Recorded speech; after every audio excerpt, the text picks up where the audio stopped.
such as from potassium to aluminum, the most suitable method is electrolytic reduction. When it comes to middle order metals, which start from zinc to lead, they can also be extracted from their compounds in molten state or liquid state by electrolysis. But why use electrical energy? Use the most suitable method. Be smart. Do not waste energy. May it be heat energy or electrical energy or any form of energy. Wastage is not the skill of an educated person. Don't waste your time also. So please don't play the same music which was going last time of waste of time. Please, I am not wasting your time. My dear, don't waste my time. So my dear students, chemical reduction is a method in which we use other chemicals to reduce the metallic compound and get metal out of it.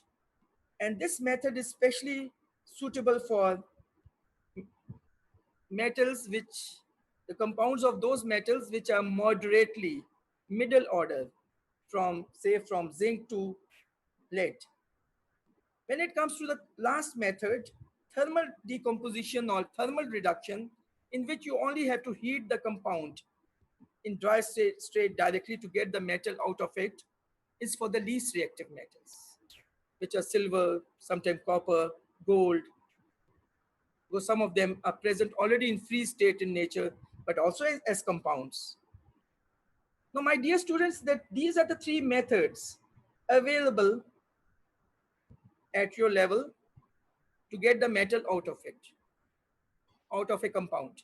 But even at the PhD level, when you have to extract a metal from its compound, there's no other option other than reduction, either brought by electricity or heat or by any other chemical.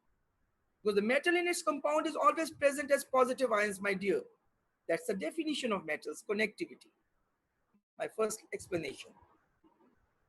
So please don't make an error. And the point of smartness is, a student asked, can we separate copper from copper to chloride by electrolytic reduction, Ms. Siddiqui? I answered, yes, but you are wasting your electrical energy when there's a cheaper method available to you as chemical reduction or thermal decomposition. Check your knowledge. So I hope you have understood the meaning of most suitable. The most suitable thing you have to do these days is to ponder and take the positive sign or silver lining of the dark cloud which is around us in the form of this coronavirus. The silver lining is we are in contact with each other. Obviously, nothing like going to school and teaching there and being taught there. So young friends, I'm unmuting you. If you have any question over these three methods before I come to extraction of aluminum and its uses, you may ask. So I'm unmuting you. Raise your hands. Once you have any question, I give you 1 or 2 minutes.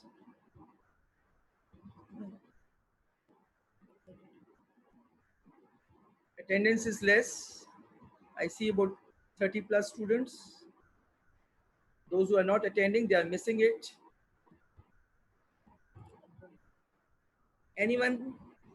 Raise your hand, please. Have you all understood the introduction of three methods to extract? Abdul Akil, yes, please. Be loud and clear. Miss, Yes, please. Miss, can you, Miss, आप वो दूसरे वाला explain कर सकती हैं chemical reduction वाला? ऊंचा बोले बेटा, आप तब मफल क्यों बोल रहे हैं? मिस, वो आप chemical reduction वाला दोबारा बोल सकती हैं, बता सकती हैं? हाँ बेटा, chemical reduction जो method है ना, उसकी मैं मिसाल से समझाऊंगी जब मैं आयरन की एक्सट्रैक्शन पे आऊंगी. मगर just to give you a intro line, chemical reduction means when you react the metallic compound with a reducing agent and which reduces the metal ion from the compound, and the the metal ion comes out as a product in the form of metal, pure metal. Okay. Obviously, along with other products. So chemical reduction is done by the action of a reducing agent, which is a chemical, on the metallic compound. We'll be discussing it in detail on my Monday lecture when I do extraction of iron from its compound or ore by chemical reagents. Is it clear? Okay. Okay, my Yes. dear. So don't worry, Yes. my points to remember will come to you only if you're following it by the end of, say, next week. If you have really followed my points to remember and taken notes and copied them, I'm so very sure all of you will be able to take A star in the section 9 of metals. Inshallah. Any other question, please? No. Please raise your hand if you have any question. Abdullah? Okay, raise your hand if anyone. Fine. So I'm muting you again, and now I'll discuss.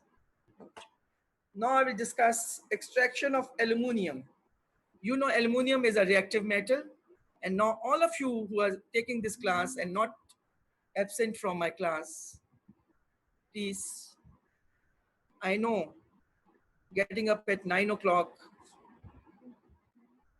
is a job of those students who are not only honest to themselves, but to their parents who are working hard on them, to the owners of the school who have designed all this, to the admin who has worked day and night to process it, and to the humble teachers who are doing their best, to be honest. So even there's one student in my class, my enthusiasm will be as fresh as ever. So my dear, starting with aluminium. Aluminium, which is one of the reactive metals, can be extracted from its compound by electrolysis, the most suitable method for it. And this is the method to extract aluminium from its compound. Because if you use chemical reduction or thermal reduction, due to its reactivity of aluminium, it will not come out by ordinary or Vickers reducing agents from its compound. Nor will it become decomposed, the aluminium compound, and release aluminium. So for reactive metals, the most suitable, and you may call it the only method most suitable, is electrolytic reduction. So aluminium is present in is the most abundant element in nature, and then after it is iron. So aluminium is present in nature in the form of compounds as present as ores, or ore. I hope you know the impure form of a compound. Impurity may be other compounds or whatever is present in the earth crust, such as sand or charcoal or whatever. So aluminium is extracted from its ore by electrolytic reduction. Now remember, my dear student, this electrolytic cell is very sensitive. Not that by sensitive it means that it will start crying if you make fun of it. Neither I am sensitive, I am very strong too. So by sensitive, I mean that it will electrolyze everything, whichever comes in it. So it's important, very important point I'm giving you. Aman Beg, my dear Afnan, if you are all there, my diligent students of 11B, 11C, and definitely my 11D. Remember that you have to purify the ore. By that I mean you have to extract the pure compound from the ore before it is put in liquid state in the electrolytic cell. The most important ore of aluminium is bauxite, Bauxite. So purification of ore again is not a part of your syllabus. You only should know the name of the ore, which is bauxite. Is it clear? Exam question: name an ore of aluminium from where you get aluminium. You may call it bauxite. There are other ores also. You can check your books. Now this ore is purified, and from this purified ore, the compound of aluminium, which I have not told you yet, is aluminium oxide, Al2O3. Aluminium oxide, now in the pure state, is obtained, and this aluminium oxide is also called alumina. Remember that my points to remember will come to you as notes, so don't worry, don't write. Listen carefully to rinse your ears. This pure alumina, Alumina, is the second name of aluminium oxide, Al2O3, has a very high melting point of about 2000 Celsius. And lot of electrical energy will be required to keep it, to melt it and keep it in molten form during the process of electrolysis. And you can't dissolve it in water because it's insoluble. Now, my dear students, will recall that the melting point of a pure substance can be decreased by the addition of impurity. The more you will add the impurity, the more its melting point will decrease. So industrially, it is imperative, important, essential to add the impurity of cryolite, another aluminum compound, CrYolite, which is a compound of sodium, aluminum, and fluorine, a complex compound, Na3Alf6, books give the formula, is added in large amount of aluminum oxide. And when it is, this mixture is melted, now instead of being melted at 2000 Celsius when it was pure alumina, it will melt at 980 degrees Celsius. Now this mixture is placed in an electrolytic cell, and the temperature is maintained to 980 Celsius. So it remains molten. Because you know through your knowledge of electrolysis, through your knowledge of electrolysis that only liquid state electrolytes can be electrolyzed, not solid. Liquid can be aqueous or molten, here molten. Now, my dear student, the reason of adding cryolite, the frequently asked question, why cryolite is added in alumina? The two answers are to get 2 marks, so as to reduce the temperature, melting temperature, decrease the melting temperature of pure alumina from 2000 Celsius to 980 Celsius. And number 2, it also acts as a solvent. Why? Because it's taken in a large amount, and alumina is in a lesser amount comparatively. Now this mixture is now put into electrolytic cell, my dear students. Now the industry is an industrial process. You don't have to go into the detail of the industry, as you didn't go into the details of Haber's process and contact process. Remember the industrial processes we have discussed. All that you know should know a brief outline. This electrolytic cell is like a tank, Tank, a big pot, tank, which has a lining of graphite, inside lining. And this lining is connected to the negative terminal of the electric source and is called the cathode. Now, in this tank, rods of graphite are placed, which are connected to the positive terminal of the electric source, direct current, whatever, at the industrial level, and are classified as anodes. I'm recalling electrolysis. This mixture is placed into it, and the process starts. When the process starts, my dear students, obviously your basic knowledge says the positive ions in the mixture will migrate to the anode, that is the rods, dip into the mixture, and the negative ions, the negative ions will migrate to the anode. Student error I'm making, sorry. The negative ions, which are oxide ion in the mixture, and the fluoride from chloride will migrate to the rods, the anodes, and the positive ion, which is aluminum ion and sodium ion from chloride, will migrate to the lining of the tank, which is acting as cathode. Now the reaction starts, and you know the reactions are redox. Oxidation occurs at anode, reduction at cathode, you know that. Recall electrolysis.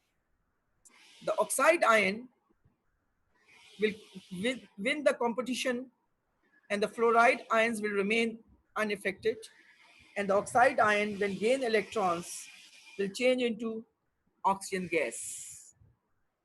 I'll speak the word equation. 2O2 negative plus 4 electrons, giving us 2O2. Now the oxygen gas is coming out from the anode, and the temperature of the cell is 980 degrees Celsius. What will happen? I'm so sure some of the smart students have thought the answer. I'm not asking you the question, answer to it, because I have mute you all.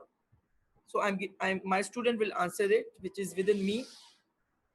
Now oxygen gas is coming from the anode. Anode is made up of graphite, which is carbon. Temperature is 980 degrees Celsius, very high temperature. The anode will start reacting with the oxygen gas. So the second reaction which will occur at anode will be carbon plus oxygen, giving us carbon dioxide. Now the question comes, the anodes will be corroded away, eaten up. And when they'll be eaten up, the reaction will stop. So it means you have to regularly replace the anodes during the industrial process. I'm repeating, oxygen gas is given at anode. Due to high temperature, the oxygen gas will react with the graphite anodes, which is carbon, change them into carbon dioxide. They will be eaten up, corroded, so they have to be replaced regularly. Industrial design. Now the positive ions which goes to the cathode, which are aluminum and sodium. Out of them, aluminum ion, which will be more preferably discharged, will get discharged forming aluminum metal, which will be aluminum metal. So the reaction at cathode would be Al3 positive plus 3 electrons, arrow, giving us Al. My dear students, I have given you a brief account with detailed explanation of the industrial design of extraction of aluminum from one of its important ore, hematite. And you have seen that how aluminum is obtained and how oxygen gas changes into carbon dioxide, and why the anodes are regularly replaced due to the reason I have given you. Now the industrial design also asks you to know that this aluminum metal, which is liquid, is tapped off from the lower portion of the tank and is collected as aluminum metal. Is this clear? And since aluminum has great affinity for oxygen, so it forms a crust of aluminum oxide on the top of the pure aluminum and prevent further oxidation of the separated aluminum from reaction with the atmospheric oxygen. But the process is not being carried airtight. It's an open tank where the process is being carried. So the aluminum which is formed does not further undergo oxidation by the oxygen of the air. Why? Because the top atoms of the liquid aluminum collected at the bottom of the tank get a crust of Al2O3, which prevents further oxidation of aluminum below, which is tapped off from the lower part of the tank. And now we have extracted aluminum from its compound. Likewise, you can extract any reactive metal from the liquid state by electrolytic reduction. So my dear students, I am going to unmute you all so that you can ask any question which you have not understood related to extraction of aluminum by aluminum oxide. Yes. So raise your hand if you have any question. Yes, please. Bilal Ahmed, do you have a question? Do you have a question? Do you have a question, please? Anyone has a question, please raise your hand.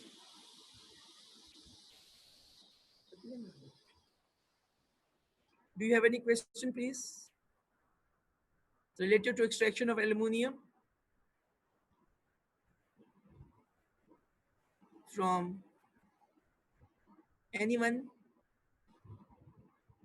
Rest my points to remember will help you as well as the textbook. So you don't have a question? Now I'm coming. Yes, Afnan, you have a question? Yes, Afnan. I would like to ask, what does cryolite contain? Beta, Which cryolite is the name of a compound. Listen carefully. Is a name of a compound which is a complex compound having two positive ions and one negative ion, and its formula is Na3Al6. So it's a compound, a okay, complex compound with two positive ions and one negative ion. Again, it's not a part of your syllabus to know about complex compounds, but just to add to enhance your knowledge. It's a Miss, uh, compound. Miss, I had another question, Miss. If aluminum and sodium go to the anode, Miss, sodium is Yes. more reactive, so wouldn't it be more So, my dear, probability? if you remember, preference to discharge, here aluminum will be preferred to discharge and get reduced than sodium. Remember electrolysis? So Yes, sodium ion will remain in the mixture. okay, Miss. Okay? Yes, Miss. GG. And if all aluminum oxide is undergoes electrolysis, then perlite will start undergoing electrolysis. But in the industry, continuously aluminum oxide is added into the mixture. Okay. Is it clear? Yes, Miss. Thank you. Afnan, clear? Okay, any other student, please? Because my last topic is left now, uses of aluminum, which you have to listen like music.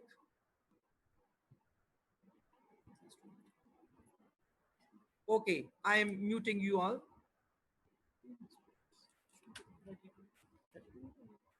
Okay. My dear students, the last topic of the today, and then you can open up your GCR Google Classroom where the homework and points to remember will be waiting for you to be copied, to be solved. Remember, my dear students, I gave you a statement of wisdom. The structure is responsible for physical properties, and the physical properties helps you to predict the uses of that substance.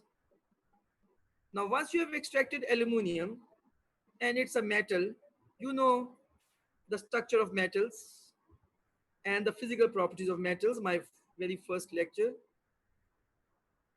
So on the basis of that, the uses of aluminum, I will briefly go over them. They are also present in my points to remember.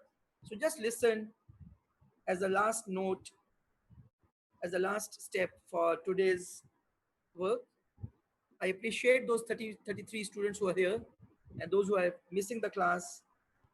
I'm sorry for them because it's better to know something than to know nothing. I appreciate you all, those who are here. Now, the uses of aluminum are it's used for making cooking utensils because it is cheap, light, and good conductor of heat. Exam question, very frequently asked question, FAQ. Write two uses of aluminum and explain. So one of the large scale use of aluminum is to make cooking utensils, dekchiya वगैरह बनाने के लिए, saucepans, because it is cheap. The reason is because it's cheap, not very expensive metal, light, not heavy, and good conductor of heat. You need that for cooking utensils. Number two use for making overhead cables because it is light and good electrical conductor. My notes are there, don't copy them, just listen. You, you learn how this is a skill, how to give a use of a pure substance with reason. And reason has to do with its physical property. For making overhead cables, this is a use. Which physical property helps it to be used for this? Because it's light and good electrical conductor.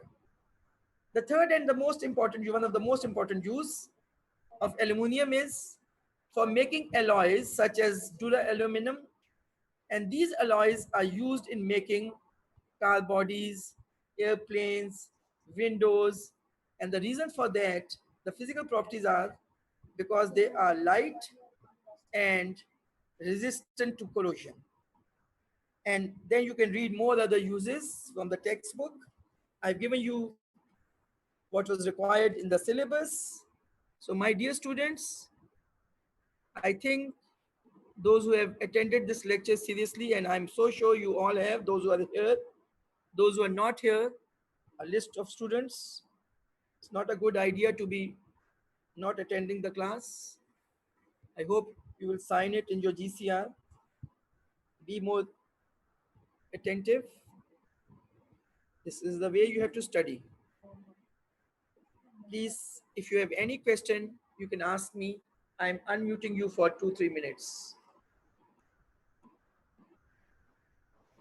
Raise up your hands. Ask any question related to extraction of metals and electrolytic reduction. Any question which is in your mind before I log out and give you a break of few minutes. My break, not school break. Any question, please, for today's from 9 to, it's almost going to be 9:55 according to my clock. Any question, please? Ahmed Shafiq, you have a question? Ahmed Shafiq, if I can recall, he's of 11B now. No? Yes, Ahmed Shafiq, please. बेटा question है तो पूछिए वहां से जनाब. No? Shy to ask?